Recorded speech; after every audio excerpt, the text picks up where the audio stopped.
So I'm going to try and keep it to the things that we've really achieved or rolled out in Oklahoma and tie it to the story of our shift to value-based payment models.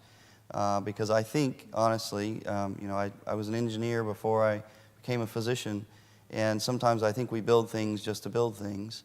And now that I'm an end user in the clinical setting, I'm very much concerned about being successful as a provider, both from a quality perspective, but also for keeping the lights on and keeping my staff paid. And as the nation moves towards value-based payment models, we need an infrastructure to support that change.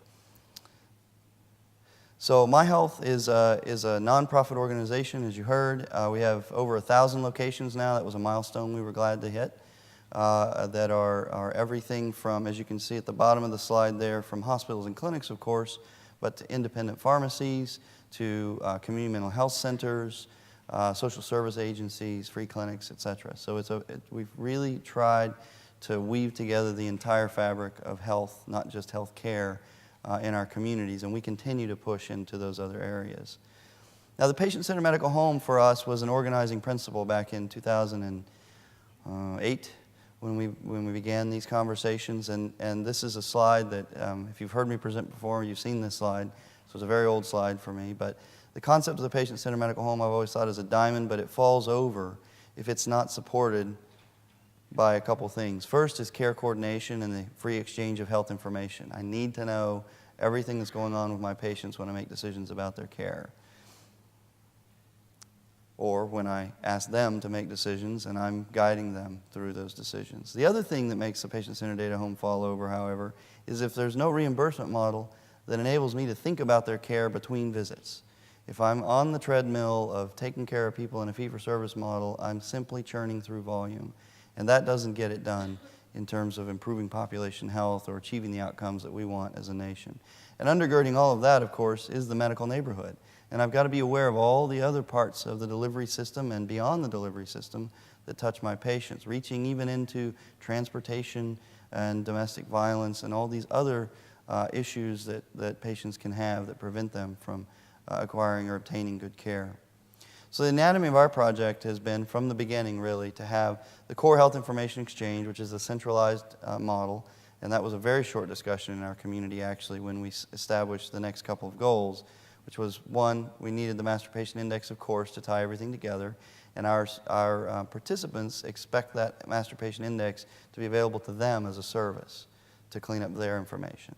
And then, of course, this element is really what drove us towards a centralized model, was the need to provide population care analytics, not just one peak at a time, but on a day-to-day, minute-to-minute basis, as we tried to iterate towards a learning health system for our community, not just a delivery system. So, of course, we have a provider portal to access the data. We've dabbled in the patient portal, although I must admit we're really still trying to figure out exactly the right way to approach this, where we won't be competing with our big health systems who also offer their own branded proprietary portals. But I can tell you that I had an eye surgery a year and a half ago, and in the course of getting that procedure done, I was given 4 patient portals. And no one of them had anything useful in them. Even together, they would have been marginal, but we've got to solve, we've created a new interoperability problem in a way. First it was the EHRs, and now we've got patients that we've scattered the data for across systems. And then we adopted the notion that we were in no way going to have all the good ideas. So we really, the license plate in Oklahoma says Oklahoma is okay, and I think that's been a sort of a mental tendency towards thinking of ourselves as mediocre. And so maybe that was behind driving this, but we wanted to make sure that if somebody came to a health system or to us directly with a good idea, a good risk stratification model, a good decision support tool, that we could plug it right into our system. And so we have the APIs and the interfaces available to bring those tools in, and have done that for a number of our clients. Now this is something I fondly refer to as the Beehive, which is an idealized technology stack that ONC put together for the conversation about delivery system reform and transformation, and what layers of technology are needed to get there. I won't go through it in detail, except to say that our efforts, we've strived to accomplish all of the layers of this stack. So I thought it would be helpful to take my usual sort of historical walk through memory lane and turn it instead into 8 things that seem to me to have emerged as critical to the success of value-based payment models. And you may know that in Oklahoma, in particular in the Northeast region, we had one of the comprehensive primary care initiatives, one of the, I think they call it CPC Classic now, because it's 3 years old. And the comprehensive primary care initiative in our region had quite a number of positive impacts up to and including savings for all of the participating payers and shared savings payouts to all of the providers who met the quality targets, which is one of the first times that I think that's really happened. It's been, in theory, a great idea, but we actually were able to demonstrate it. So, based on that experience, these are the observations I took away. The first thing I would say has been critical to that success is that it was a multi-payer model, right? I mean, as a provider, I am offered 150 different contracts with different insurers who all ask me to do something different from not just a paperwork perspective, but from a measurement and quality and programmatic perspective. And what that creates for us in the delivery system is an inability to choose any one of them to focus on, unless there happens to be an overwhelmingly dominant payer, and you guys may be in a position like that here. But in general, for any given doctor, the payer mix is often variable. And that means it's very difficult to focus. And so the multi-payer model has been very important to us in this comprehensive primary care initiative. Here you see the 68 practices, had 265 doctors in it. And for most of those practices, the 4 payers that participated covered 90% of the lives in that practice. So when the curriculum was brought to those practices, it said, here's how we should transform ourselves. You need to empanel your patients. You need to do a risk stratification, et cetera, et cetera.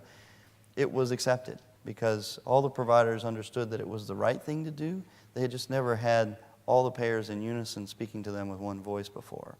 And that was really transformative, I think, to the experience of the patients. And in addition, the model brought care management fees up front for those patients. So for the first time, these primary care providers had the ability to think about their patients in between visits. That was fundamental. And so one of the things in MyHealth that I think helped us to support this model is that we, early on in 2009, when we were discussing exactly how to build this thing called MyHealth, there were a table in which stakeholders were sitting around, and we said, so how are we going to pay for this thing? And the doctors in practice said, well, the payers should fund it because if we save money, they're going to get the benefit. And the payers said, well, that may be true, but if we fund it, then we get the data. And the providers thought again and said, we're not sure we want that kind of information differential when we sit down at contract time to work out how payments are going to work.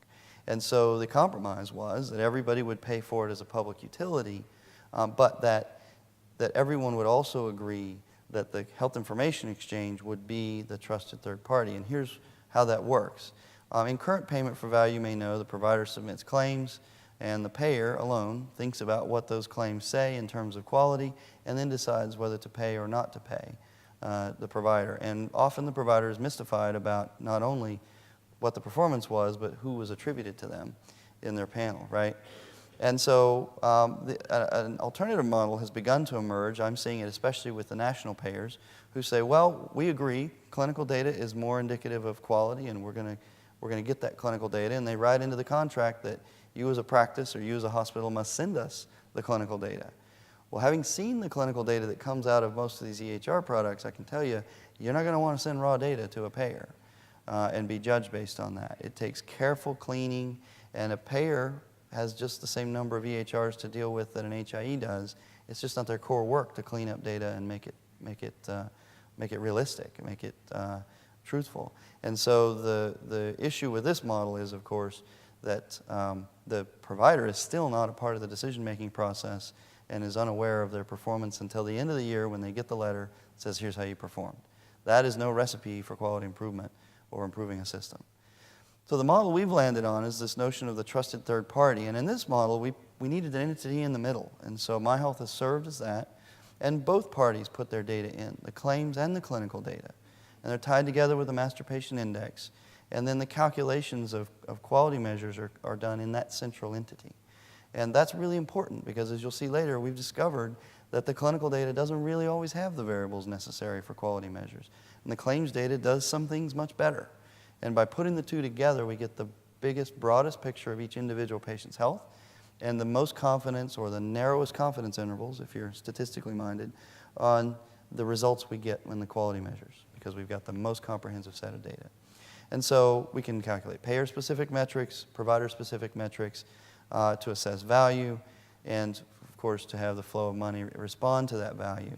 The key here is that both the provider and the payer sit in governance on this data and its uses, the way it's going to be gathered, which measures are going to be done, and they get to validate their own measures in the process and the quality of their data before the provider is subject to the payer's policy. Likewise, the payer gets some confidence about the quality of the data before they ever try to measure on top of it. So, and then finally, and perhaps most importantly, the providers can look at their scores every day, right? They can see not only who's in the numerator and who's not, but they can turn that into a list of people that they can interact with, and I'll show you that in a little bit. So our Comprehensive Primary Care Initiative generated savings, as I said, in year one was 7%. This is the first time in the history of the United States, I think, or in the history of Oklahoma anyway, that we've been #1 on any healthcare list that was positive. And so this really got people going in Oklahoma to say, wow, we beat Ohio. Wow, we beat Colorado. I mean, these are places that have been doing this for a long time. And of course, Arkansas, right next door, we had to take them out as well. The issue, I'm sure, in part was that we had the best baseline to compare against, so to speak. A lot of cost, a lot of waste. But what you see on this chart in the green line is really the story, which is the reduction in all-cause hospital admissions. And simply by having the primary care doctors being aware of it and changing their answering machine message from, if it's after 5 on Friday, you should go to the ER, to, if it's after 5 on Friday, I want you to call me. That makes a big difference in healthcare costs. And so relatively, in the early days, relatively unsophisticated interventions. But as I'll show you, we've ramped that game up to support that intervention. Our Medicare Advantage plan saved almost 14% over 2 years, and you can see the driver of savings for them in part was high-cost imaging reductions because the data was available and there were fewer repeated tests in the system. And there were real payouts from this. The PMPM fees totaled about $10 million a year to the practices to start with, which primary care was thrilled to have. And per provider, that amounted to about $50,000 per provider per year. And the shared savings payments at the end were a $10,000 bonus on top of that. And all the payers, except for Medicaid, were able to pay out a shared savings payment. Medicaid just never wrote that into their policy. What's really been interesting about that is that the employers have come out in force to participate. Several of the ASOs participated in the beginning, and they got rewarded for it. And now we have a multi-stakeholder effort, which I highly recommend. If you don't have one here, you should have, of employers and payers and providers who sit down regularly, of course, with patients, and talk about what can be done together. Because from those conversations, the employers have decided to intentionally steer patients to these comprehensive primary care initiative practices to reward them for what they've done, the efforts they've made. And they're paying both their PMPM fees up front and the shared savings are coming out of their premiums for their population of patients. But they've also done some operational changes that are really important. One, the primary care doctor said, we could do a lot better job for your employees if we knew who was sick, if we knew who wasn't showing up for work. And the employers have said, great, we'll give you the attendance data so that you can have that as a vital sign. They've also redirected their PBMs to send, if they're different from their payers' PBM, to send us their fill data so we can calculate medication adherences and so on. They, of course, can send the roster data so that they can have their own views of their own population's health, de-identified, of course, but to see where things are going for their employee group. Now, CPC Plus has been announced. You guys may be aware, and hopefully your payers in Michigan have put in an application. And this is new because it's 2 tracks. Track 1 is like CPC Classic with an upfront PMPM payment, and instead of a shared savings payment, there's another upfront payment that can be clawed back if you don't perform. Track 2 is interesting in that the practices can take up to 65% of their estimated E&M for the year as an upfront lump payment, and then accept a 35% payout for the rest of the year. And then they can do what they want to with that 65% in terms of delivering care in new ways, like doing group visits, seeing patients at home, doing more telephone care, doing e-visits, and so forth. And so there are now going to be 10 times as many, 20 regions up from 7, the original 7, and 10 times as many practices in this program. So CMMI is really doubling down on this, and we're excited to see it because I will tell you again, most important characteristic of this model is that it's multi-payer. Practice can focus on one set of transformation activities. So the next thing, correct data scope. So I find that when folks are measuring, they think they're looking at all the data and they're looking at the performance in their own practice from their own EHR, and they don't realize that in Oklahoma at least, the average patient in our systems has data in 4 places. So that makes it a 1 in 4 chance, potentially, that I've got the most current hemoglobin A1C when I'm measuring, or that I've got the most current blood pressure reading when I'm measuring. So I always I draw this picture, which some of you may have seen before, and say that claims data is helpful because it's a mile wide, but it's only an inch deep. It's got an indication of everything that's going on, but it doesn't have the actual clinical results.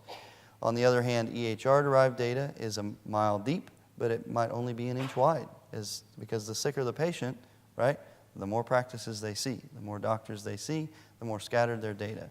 And so, you know, this conceptually is the way our community is looked, and I suspect yours as well, and that patients have their data spread across multiple systems, and we had to put together this view of the patients, of each patient's record, which looks like a more complicated thing, but I summarize it simply to say this is a patient-centric medical record, not a doctor-centric or a clinic-centric medical record.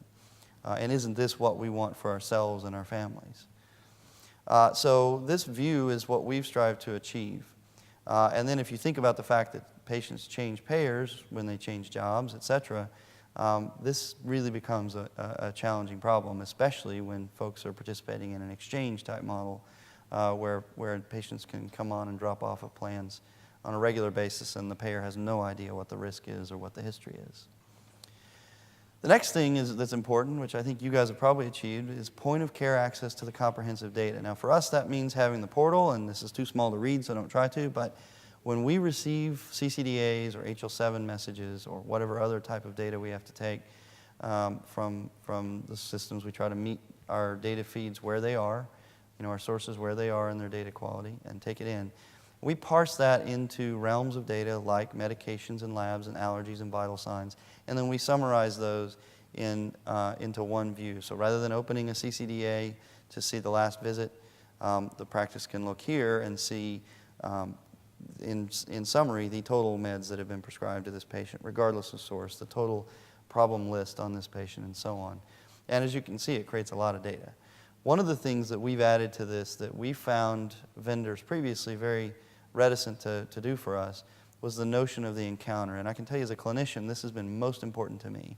When I sit down and I pull this tool up in my EHR, I start at the encounters list and I say, who has seen the patient since I have, right? Who else has touched this patient? That's the data I need to look at, right? That's the stuff I need to review before I start prescribing or referring this patient places. We've built in a single sign-on capability with a tool we call iHealth View, which is simply a web link that can be embedded in an EHR product. I'll tell you, we still struggle with EHR vendors being able to host a simple URL that can be clicked once, and then when I click it, it comes out to the view on the patient, not just the login completed, but the actual patient context. And it's very fast. And for the places we've been able to deploy that drives adoption through the roof. And that's really the goal, right? Is adoption and use of these tools. The next thing that became clear to me that was possibly going to be missed by providers until they got into the model and got burned at least once was that understanding who your patients are and what their risk is critically important. And so the who are my patients question turns out to be something that many providers are surprised by, not the ones in our community now, but many providers are surprised by this because when I look at my EMR, I think my patients generally are the patients I've seen in the last 12 months, right? Those are my active patients. That's who's going to appear in my ECQMs that are calculated.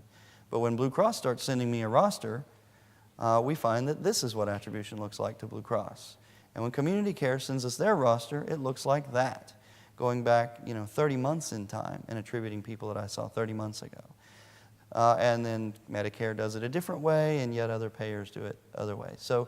So we've had to set our systems up to take in the attribution of it's kind of the golden rule. Those who have the gold make the rules on attribution. So we take in their list, and we then pass it through to the practices so they can see in a very cogent way across all their payers who are the people I'm being held accountable for. And that is no small thing, I can tell you, to translate, because what you see on this page is, on this screen, is that most of the attribution that's going on is in a window I never would have considered as a provider. It's more than 12 months ago, relationships I had with patients. And recognizing this helps me to get my care managers up and going and engaging these patients that I haven't seen in a while. We also have an algorithm for attribution in our system, and it's probably too small to see from where you're sitting, but in one of the very first decision diamonds up there is, does a payer attribute this patient, or are they in an ACO? And that's how we honor the screen I just showed you. But then subsequent to that, we run an algorithm for all the uninsured or for the patients that we don't have a payer feed from, and attribute based on number of touches. And we actually use touches as the word rather than encounters, because we don't want to penalize providers who do care that's not an office visit, right?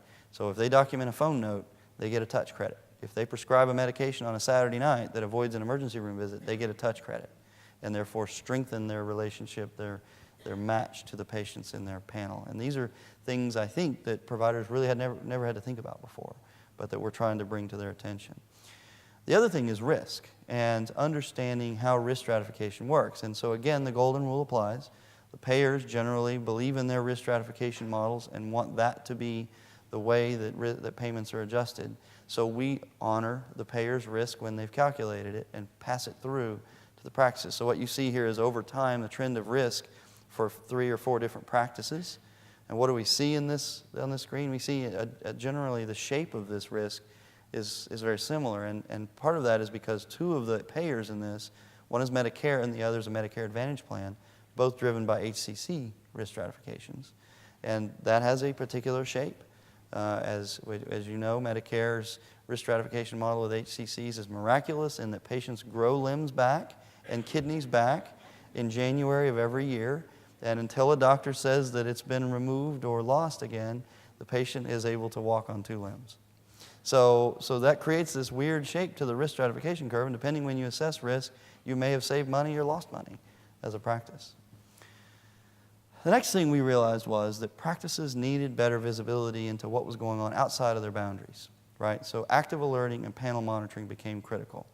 And we do this several ways. We do ADT alerting based on that attribution model I showed you. So if we can attribute 2,500 patients to a doctor, that doctor has full rights to see population health data on that panel of patients, no matter where the care was delivered, right? That's a community governance-driven decision.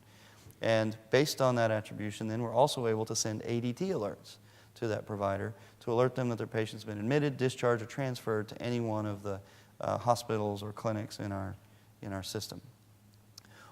We also, one of the things we realized as we were rolling out the portal was that the C-suite folks were generally saying, well, your metric of success is how many times does the doctor log into that portal during the day and look up patients. What % of the patients they saw did they look up? And I got to tell you, as somebody who's used these portals for a while, that is the wrong approach here. That is the wrong expectation to set, right? Because the doctor is not, in a well-functioning clinic, not the information gatherer other than history and physical, for starters. And second, only about 1 in 10 of my patients, if I'm in active relationship with these patients, will have something new that I didn't know about. So that's a low enough hit rate that you will have dissatisfied physicians if you write a rule that says they got to look every time. So we've sort of turned that model on its head and said, well, if ADT alerts work so well, what if we do the rest of healthcare as alerting as well? And so on a as frequent as I want, I can log into the system and look at my attributed patients, and I don't know if you can read this screen, but I can look back 24 hours or 48 or 72 or whatever number of hours for any activity on my panel of patients, right? So we call this active panel monitoring, and I can ignore the data from my own feed, because I already know about that, and only look at things that are happening outside of my system. So what you see here is a patient and all the activity on their panel of patients in the last 24 hours, and it consists of some visits, some allergies, some diagnoses, some new documents, which probably is like a mammography report or something, and so on through the different realms of data. And this helps the doctor, but primarily the care managers, to tee up their day because they know who they're going to call each day. And it's very just-in-time, actionable information with the patient identity and the new information available. The next thing is sort of a kind of a pet project for me, I guess, or a fascination, and that is the notion that electronic clinical quality measures need to encompass the full story on each patient. And this is our perspective on that. Remember this picture, right? So imagine, and I alluded to this earlier, that these patients are getting care in multiple places, and let's just say they're getting their hemoglobin A1C drawn at the point of care in all those places, right? So in this example, there are 3 measures around diabetes that, see if I can get it there. See all these hemoglobin A1Cs popping up on screen. There's a lot of clicks for this little guy here. And if I take the 3 measures, right, appropriate rate of testing, control, which is less than 8, out of control, greater than 9, this is how Clinic 1 performs, right? Practice number 2, doctor number 3, and so on across the board. These are just 4 people. And look how many different perspectives on diabetes management there are for those 4 patients, right? If you're writing the check for care, or better yet, if you're paying for your loved one's care in this model, do you really care about the numbers at the bottom? Don't you want to know whether the patient C is your loved one, that they're at 7%? That's good, right? That's the answer, not all the other perspectives on that same patient, because that's the most recent value. And so taking that table and turning it on its side, you see the left side there has those practices denoted by the EHRs. Payers will get multiple scores on the same patient in this model, right? Because they cut across multiple boundaries. And the sicker the patient, the more muddy the answer, because they see more doctors, right? So we've got this measurement system that we've promulgated that doesn't tell us anything. We might as well be throwing darts at a dartboard. It's not telling us about the health of a population at all. And so our perspective is, and you can't roll it up to a population or tell an employer how their patients are doing or tell a payer how their patients are doing specifically. We turn that on its side and we measure uniquely for each individual patient. We measure at the level of the belly button, as we say, right? And that allows us to roll up these numbers, right? Because as we take in data, we normalize it to the master patient index, and then we use all sources to calculate each quality measure and not just the one in the practice. And we think that's a much better approach. And what we're able to achieve by doing that is this. There are really three positions on any measure that an individual belly button can be in, right? An individual person can be in. They can be excluded from the measure, they can be in the denominator only, or they can be in the numerator, right? That's just the way these quality measures work. And so that's just 3 bits to set, 3 bits to set for every human being in our system. And so we can do that. Here's everybody who's in a numerator, here's everybody in a denominator, and here's everybody who's excluded. Now the exercise of assigning value, of attributing value, is just a matter of drawing boxes around people, right? So these are provider 1's patients, and those are provider 2's patients, and now I can calculate the percentage performance. But more importantly, the practice knows the names of the people that they need to intervene on to get them into numerators, right?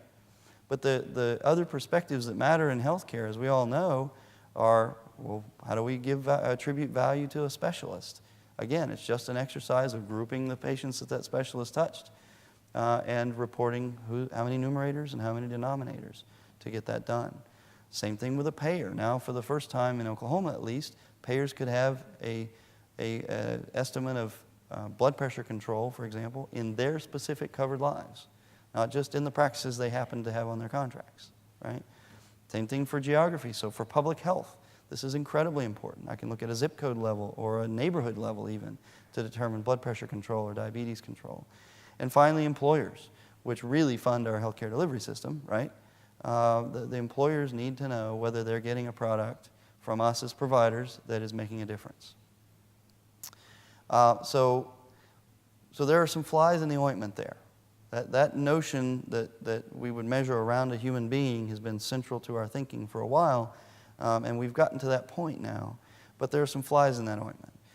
We take in, as I mentioned earlier, lots of different kinds of data, CCDAs and so on, and we extract the information from that and hope that most of it is coded. Some of it is not, a fair percentage, maybe 35% is not coded right. The rest is, and we try to use that. And what you see on this screen is a report that we run on a regular basis now that shows the value sets. I don't know how familiar you guys are with the quality data model, but the notion of a value set is that it's a concept, like acute myocardial infarction. And if you know anything about healthcare coding, you know that there may be 200 codes that can indicate that an acute myocardial infarction happened, everything from an ICD-9 or ICD-10 code all the way to a positive troponin lab test. And so those codes are all grouped into this value set called acute myocardial infarction. And what you see on the screen there, the rows, are the value sets, and measures are built from value sets, right? So if the denominator for my measure is everybody who's had an acute MI, then that acute myocardial infarction value set is what gets people into that denominator, okay? So that concept is really important because it simplifies measurement, but it also helps me to quantify, as you can see on screen, how good is the data coming from each of our feeds. And I've shown this split out by EHR vendor product across the top. And what you see there is how often, or if ever, we've received data to support a value set for that EHR product. And as you see there, nobody is perfect, right? There are lots of gaps in there. Now, there are some gaps that are more critical than others. For example, I've never seen a CCDA with the correct mammography code on it, which means there are no numerator hits for any practices that send us CCDAs alone. This is why it has become important for us to have the claims data as well, because mammograms are very easy to identify in the claims data and fairly reliable to count, right? So this is just the clinical feeds, not the claims feeds. But when we juxtapose the two, it appears to us, or to me, just eyeballing it, that about 60 to 75% of the value sets that are needed for the 100 ECQMs can come through the clinical feeds we get, and about 40 to 45% can come through the claims data feed. And the good news is that they're a Venn diagram that overlaps only a little bit. They each bring data that's very helpful to the table. So then we have to prove to practices. You guys all know about stages of grief, right? When you start doing quality measurement, everybody goes through the stages of grief. And one of the first stages is denial. And so we have to sit down and prove to organizations that their data says what it says. But the other thing we have the opportunity to do is prove to them why being a part of the health information exchange and having multi-source data for their measures is critical. And what you see on screen here is a tool that we have a fellow that works for us who's, I think he's 12, but he might be 18 or 19 at this point. And he just knows how to do this stuff.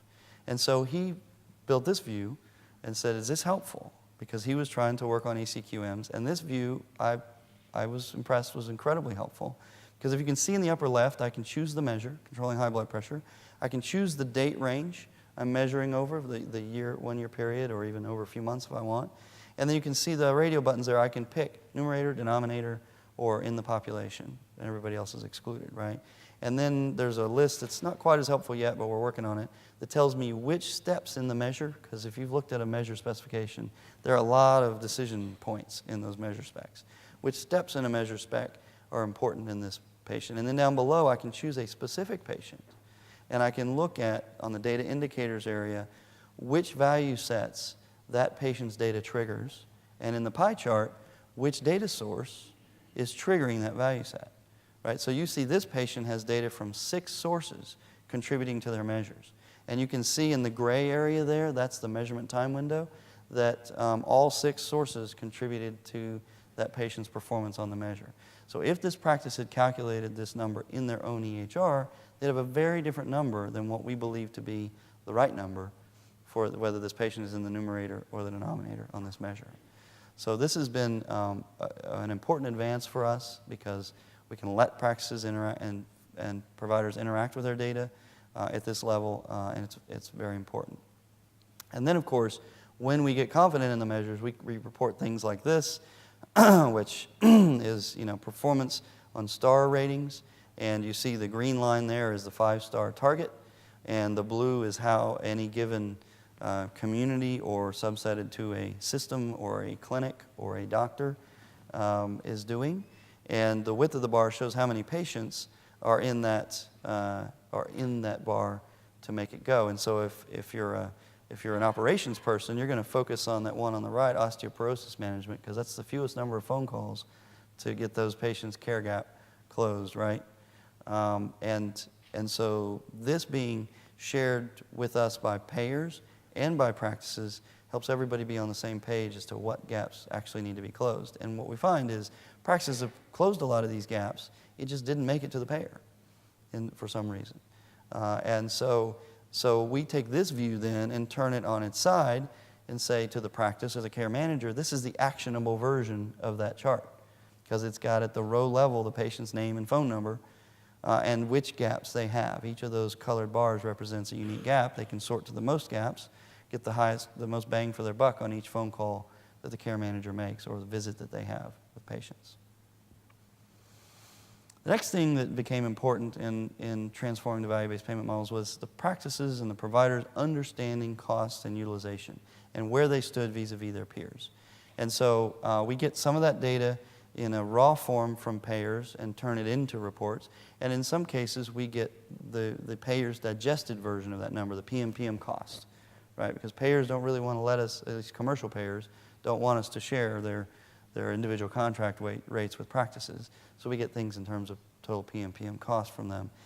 And we present views like this, where this is showing that from 2012 to 2013, we had statistically significant reductions in ambulatory care sensitive condition admissions and ER utilization, which undoubtedly is one of the drivers of our cost savings in our value-based payment model.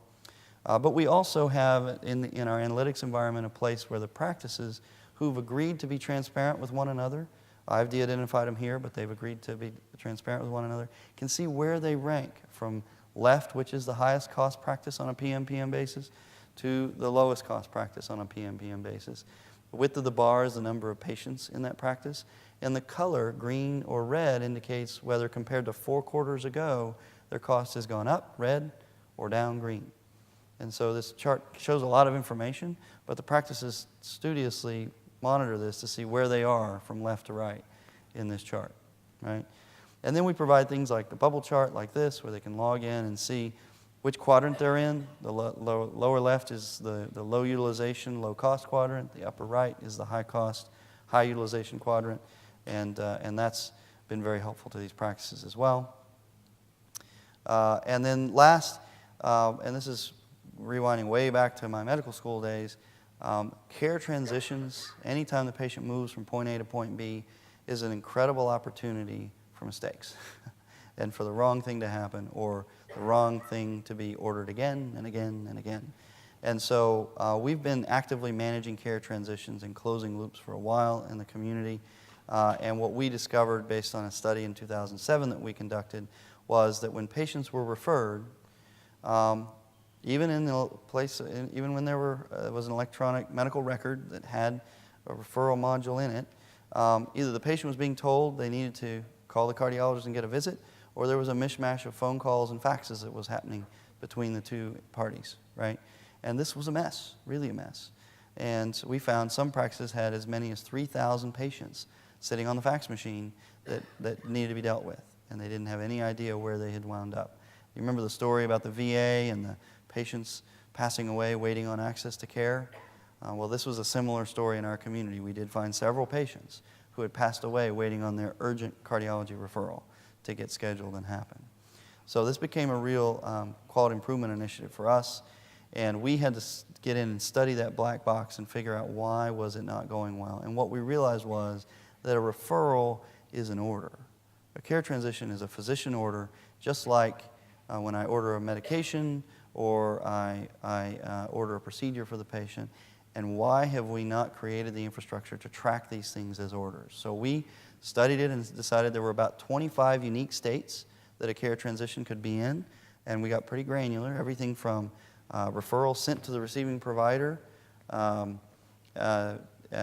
receiving provider has accepted, to receiving provider to notify the patient or sending provider to notify the patient, right? Because it's important to know if you've got two people in two different organizations trying to manage the same process, exactly where the patient stands.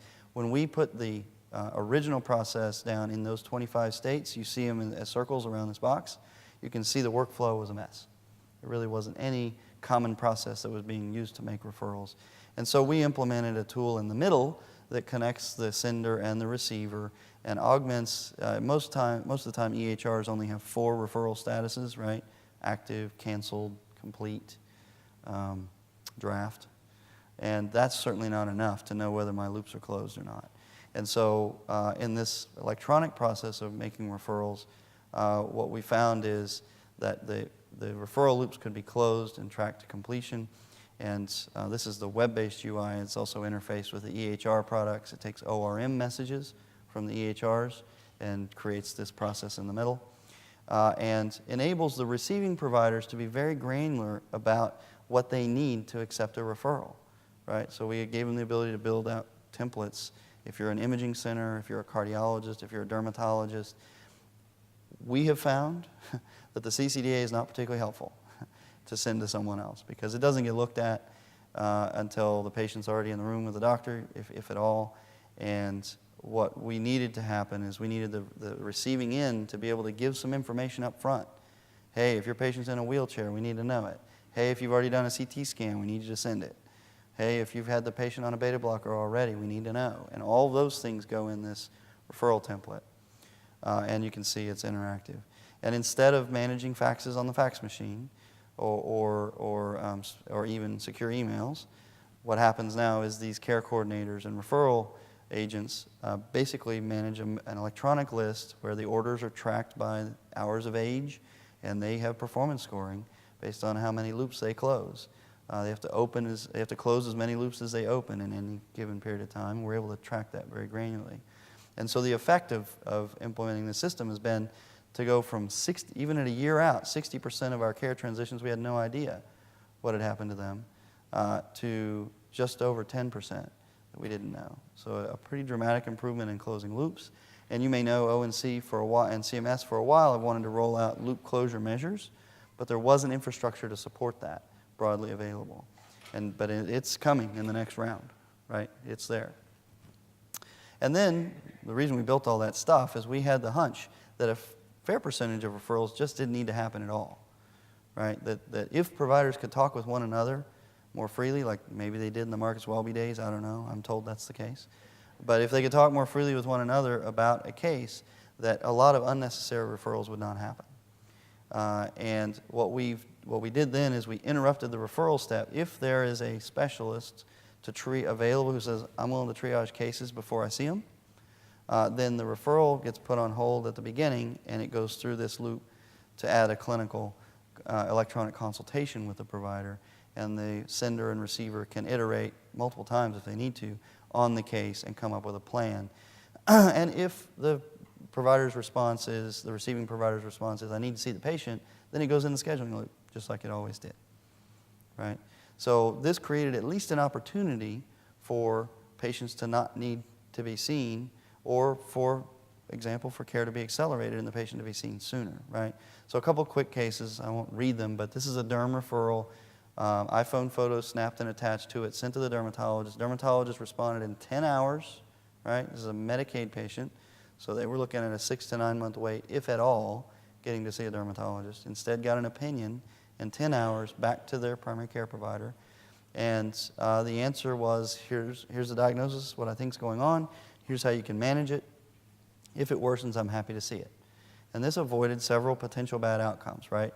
Patient gets tired of waiting, or mom, this was a child, mom gets tired of waiting on an answer or on a referral, thinks the primary care provider is not good, doesn't have good enough access for them to specialty care, and goes to the emergency room, or they start trying home remedies, right?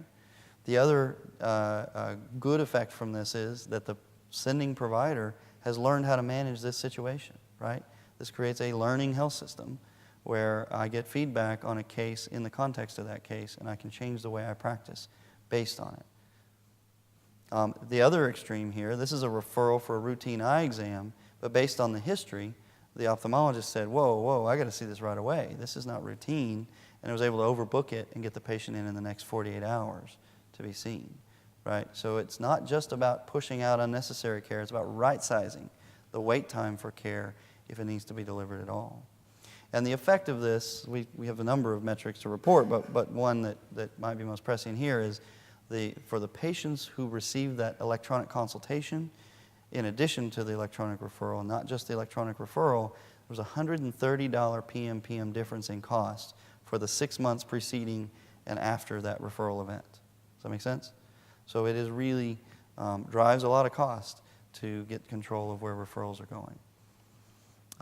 Okay, I think it was promised yesterday that I'd talk about the patient-centered data home, so I added that to this deck to tell you about it because I'm personally very excited by it, and I think that folks who are in the space of health information exchange and interoperability should also be intrigued by this. There is an organization that's come together over the last several years called the Strategic Health Information Exchange Collaborative, right? And those are community-based health information exchanges. That is not just one health system, not just one EHR vendor's product, but truly organizations governed by community-level entities. And currently there are 38 members, which you see here on the screen, and it's a fair amount of the United States that's covered now by this organization. And so I pulled one of the members of that organization out for your area. This is Great Lakes Health Connect. And remember we talked about how many different places an individual patient has data? This is, per Great Lakes Health Connect's Master Patient Index, all the patients that have been treated in your communities here in Michigan. And the darker the color, the more dense the population. Does that make sense? So some of these zip codes might only have one patient in them, but you see there in Michigan, there's a great density of data in certain areas. And so this picture, more than perhaps any other for any given community, should put you on notice that interoperability matters. Interoperability really matters to get the patient record together. So in order to try to address this problem, the Strategic Health Information Exchange members have come together, and this is looking, Alaska's so big it overwhelms every map, but pretty much all of the zip codes in the United States are covered by one of these 38 health information exchanges that are participating. And you can see a lot of density there in the West and in the Midwest there with Indiana, Ohio, Michigan, and in the South, and we're working on the Southeast as membership as well.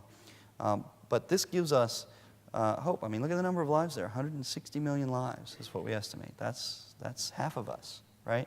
Is there any other single way, potential way to move the records for half of us that's agnostic to vendor and agnostic to provider organization? And so the patient-centered data home model works like this, and I'll use Oklahoma as an example. So this is limited only to the data in our health information exchange, okay? And it shows you that Oklahoma is really a tourist destination. Who knew? People come to Oklahoma for health care.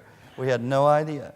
And so what this shows us is that we've got a real need to get this information back to wherever those patients live, right? So the patient-centered data home concept is based on the notion that 90+% of care is delivered in the place where the patient's home address is, right? And that the network, the health information exchange in that community, should be the patient-centered data home, because likely the patient-centered medical home is in that same community as well, right? And so in Oklahoma, if a patient from Michigan walks in and says, and they come into an emergency room, right? MyHealth receives an ADT message from that emergency room, right? And we open it up and we look at the zip code and we say, oh, this is a Michigan zip code. And then we look in a table that says that zip code happens to be covered by our partner at Great Lakes. That's a member of Chic. And so now I know where to send this ADT message, right? And that's where the patient's home is. So I push an ADT message, a newly standardized ADT message, across to our partner at Great Lakes. Well, now Great Lakes policies come into effect, right? And first they say, is this patient recognized in our master patient index, right? And if they are they consented? And if they are consented appropriately, whether opt-out or opt-in, the model's agnostic, whatever the community's policy is what rules.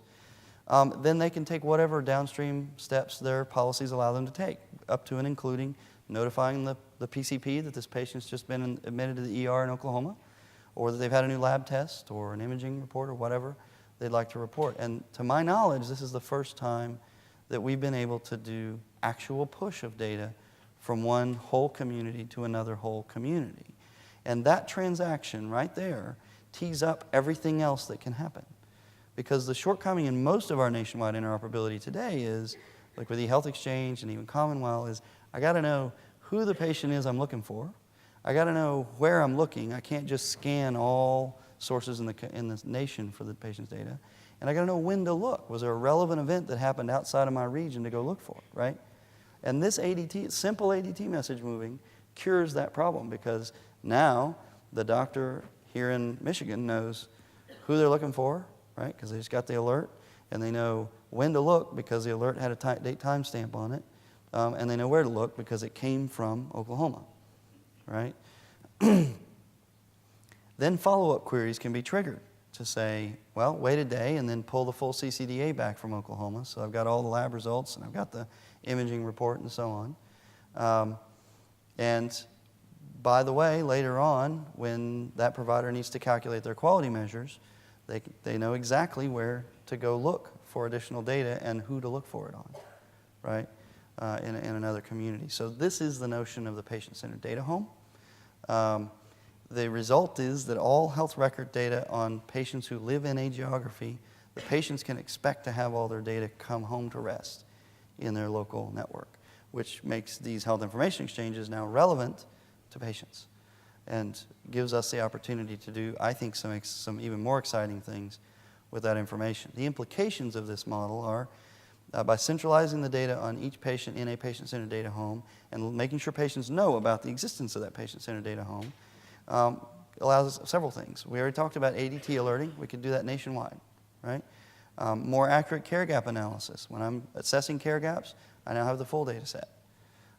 Quality measures more accurate because snowbirds, for example, have their labs coming back home to my home HIE, right? National patient identity assurance. And this is one I didn't focus on in the vignette, but as a part of what MyHealth sends up here to Michigan, we send our own resolved ID for the patient. Now we have a common understanding of that patient based on an identifier, and the receiving patient-centered data home simply treats Oklahoma's ID as another medical record number, right? And it's very quick to look it up.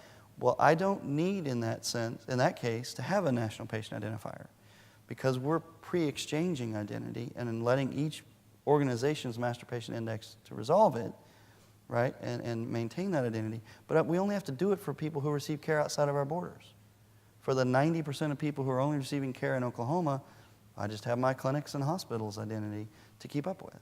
But for the 10% that are mobile, I have an identifier from Michigan and one from Colorado and one from Florida to know where to go get the data. And we've essentially, kind of like the DNS works for the internet, the domain name service, servers, we've got a common ID on that patient. And I think that's exciting because we could spend a lot of money and stand up a nationwide master patient index, but based on my experience, nobody would ever get all the matches done and the overlaps fixed and so on.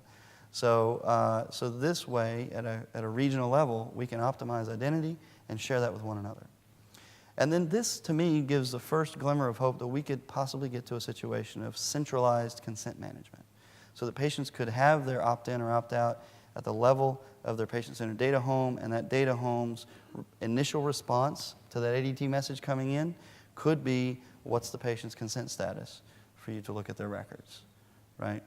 And then, of course, the brass ring we're all striving for is, can patients gain access to and interact with their full medical record? Not just the 4 or 5 patient portals they've been given, but in one place, their full medical story, their care gaps, etc.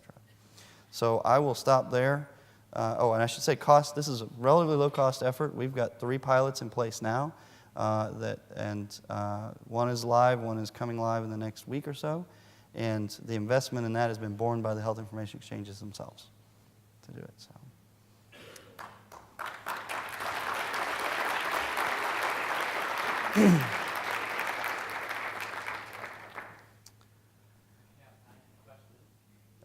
Questions? Yes. I don't know if are there mics moving around, or should I? There's one over. I saw one over there. While we wait for them to get the mics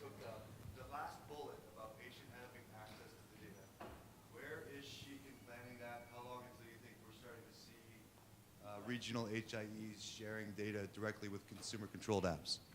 So he's asking how long before we're able to, the Chic members in general are comfortable sharing data with patients. Well, the great thing about Chic is it's made up of organizations who have a governance board that almost all include patients. We will be told by the members of our boards when it's time. I mean, we respond to the employers, the patients, the payers, and the providers on our boards, and they guide us in the direction we're going. So that's one of the, I don't actually have to foresee that. I will be told when that's going to be ready to happen. But sooner would be better, in my opinion. Go with Mike's? Wait, they have one over there. Hi, Dave Diane from Michigan Primary Care. We've admired your work for so long. I'm very curious. The design of CPC Classic was kind of payer agnostic from a provider perspective, so you wouldn't have to worry, is it a patient from this plan, this plan, this plan? I've always thought about the free rider problem in terms of getting payers on board and employers on board, and you've addressed it so nicely in this model. I wondered about any observations you had on how that links to also getting the plans and the employers to not only be involved in the data, but also involved as a supporting payer for the primary care transformation. Yeah, so that's been one of the things we have been blessed with, some payers who sat in governance from the beginning of our organization and therefore trusted what was happening. That was really important. If you've heard me talk before, you know I believe this stuff happens at the speed of trust. And so the key is to assess where you've got trust. Maybe it's a really narrow neighborhood or even a zip code. Start this work there and then expand it as you get more and more trust. And so we had payers on board in our community from the beginning. And they realized that they could not get full value from this until they contributed their data to the effort. And it's made a major difference in the success of the effort. Now, I will say CPC Plus has presented some challenges because that second track, no commercial payer that I've ever interacted with would be willing to pay out 65% up front because that just sounds like a good severance package for a practice, really. And so we've worked with CMMI and our payers because on day one of CPC Plus being released, our payers said, no, we're not going to do that.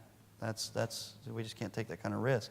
But what we learned through multiple conversations with CMMI was that their perspective was their goal was to achieve some incentive to do something other than a face-to-face office visit, right? And the only vehicle they had that they could leverage was to do these upfront payments and put the practice essentially at risk for their office, their E&Ms. The commercial payers, however, are free to do e-visits, e-consultations, other modes of, and even fund those on a fee-for-service basis to get this done. At least that's our impression. So as the payer applications have gone in, that's what's happened. Now, on the free rider front, I had a conversation with a large national payer who happens to be a minority of the payers in Oklahoma, as a small payer. They said, well, we just don't see any value to this. And I said, well, I mean, from where I'm sitting, you know, you are getting the value of these practices transforming without having to pay anything to participate. But you also don't have any idea about who's performing and how to build your networks out.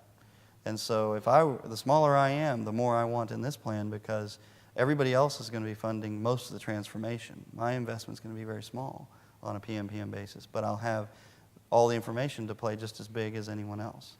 So I'm not sure if they were convinced or not, but that was the way the conversation went. Hello, my name is Kathleen Connor, and I work on a couple of patient consent projects, including work at HL7 Fire in particular.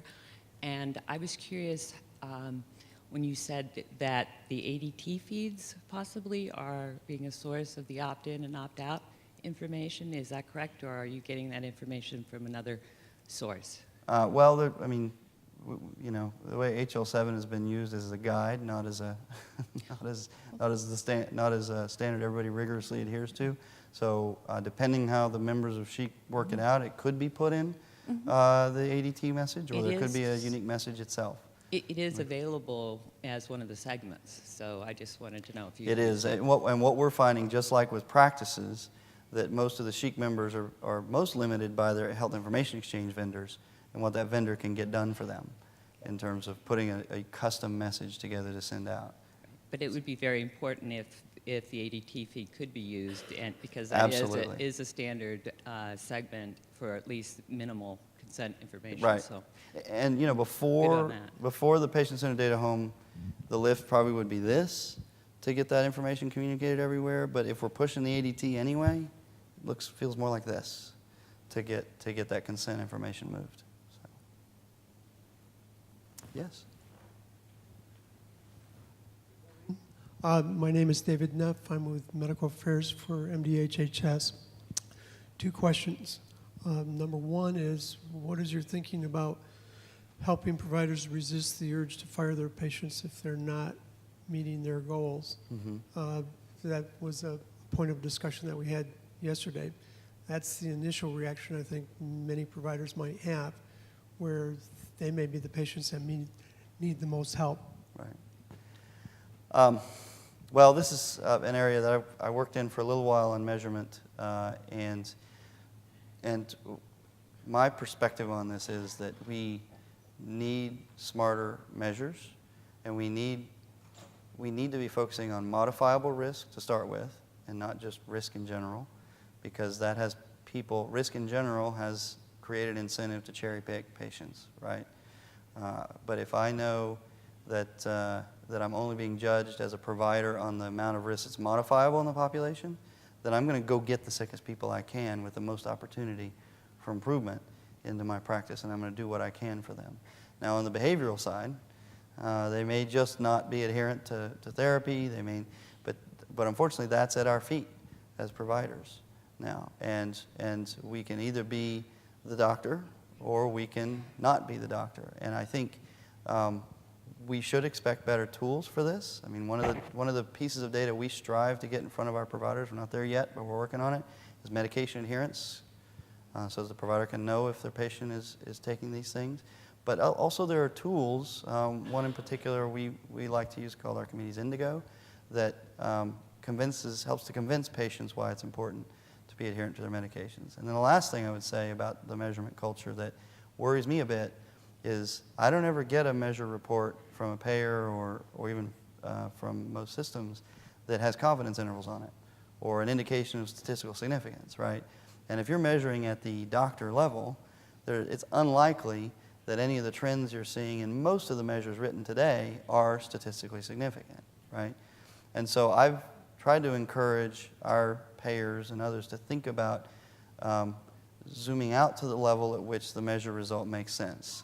If I can't get statistical significance at the doctor level, go up to the practice.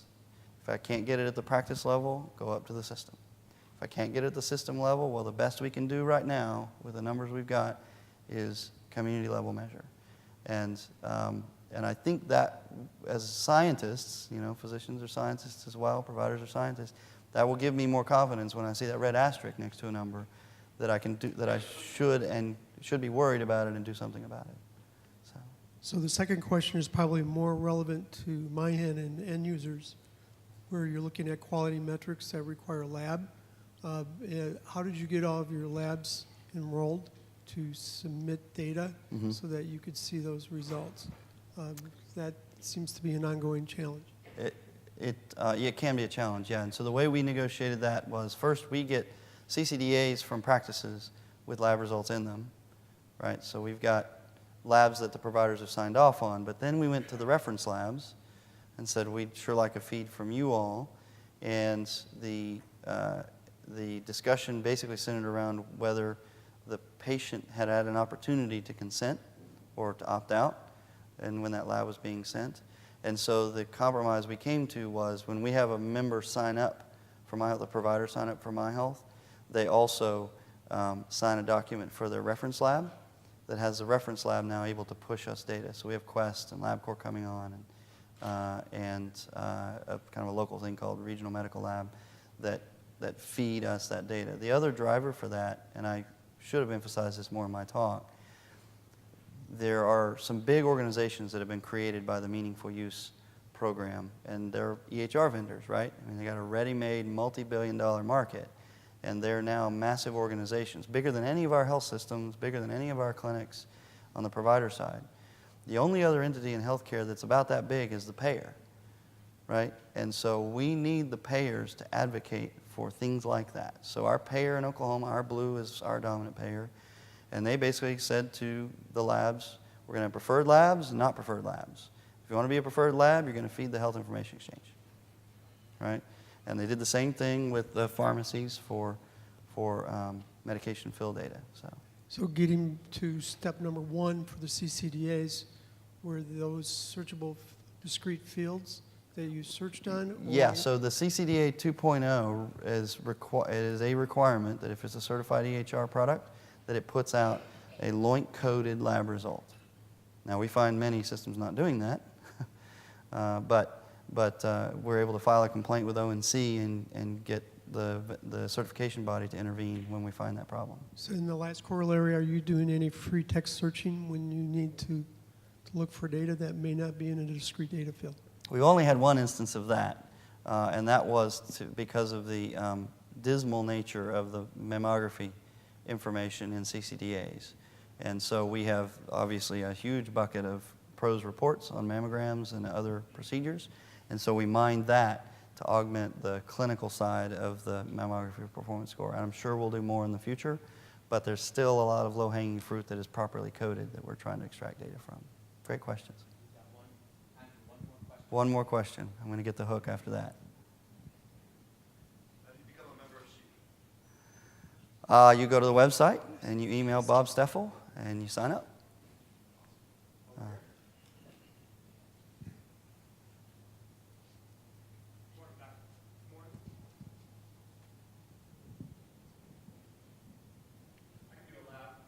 Good morning, Dr. Hinton. My name is Sean Cannon with MyHealth. Thank you very much for your presentation. My question was on the one slide you had comparing the physicians and their PM costs.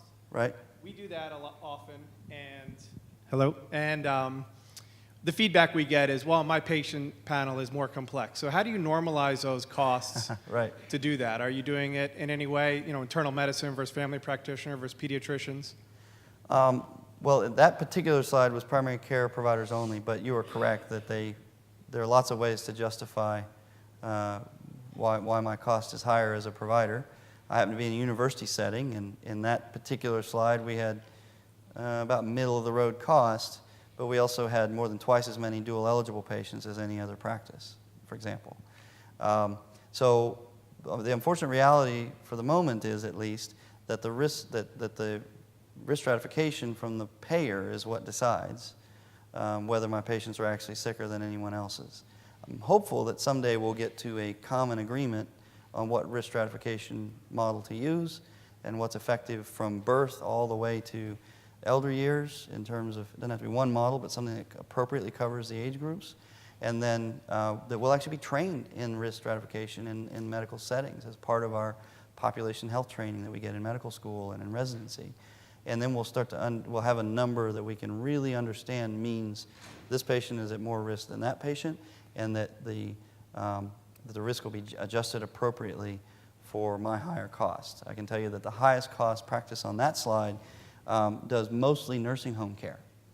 They see patients in nursing homes, and so it at least tracks with that kind of thing. And I can't remember if that was the unadjusted or the risk adjusted. The risk adjusted version of that cost has a little bit less spread in it, but nonetheless, there's still a spread among those practices. So, all right. Well, thank you guys for your time.